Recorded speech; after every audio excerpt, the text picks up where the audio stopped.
பத்ருடைய போர் மிகவும் வெற்றிகரமாக முடிந்தது. சஹாபாக்கள் தப்பு செய்ய மாட்டாங்க என்று அல்லாஹ்வுக்கு தெரியும். அல்லாஹ் தானே படைத்தான், அவங்களுடைய மனதுகளையும் அல்லாஹ் தானே படைத்தான், சிந்தனைகளையும் அல்லாஹ் தானே படைத்தான், அல்லாஹ்வுக்கு தெரியும். அதனாலதான் சொன்ன ஏமலு மாஷீதும் கத் கஃபர்து லக்கும்.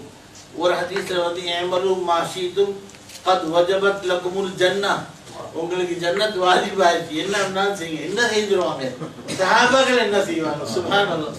அவங்க வாயால் ஏதாவது தப்பு நடக்குமா? கண்ணு கையால ஏதாவது நடக்குமா? அந்த அல்லாஹ் தாலா சொல்றான்னு சொன்னா அல்லாஹ் தாலா அவங்களை பற்றி நல்லா அறிஞ்சு வச்சு சொல்றான்னு சொல்லி நாம சொல்றோம் இந்த பையன் ஒரு தப்பு செய்ய மாட்டான் நம்பி வைங்க சொல்றோம் இல்லை. ஒரு ஆளை பற்றி எங்களுக்கு நல்லா தெரிஞ்சிருந்தா நம்ம உறுதியா சொல்றோம். அல்லாஹ் சொல்றான்னு சொன்னா அல்லாஹ் தான் படைச்சான், அவனுக்கு எல்லாம் என்னென்ன நடக்க போகுதுங்கிறது தெரியும். நேற்று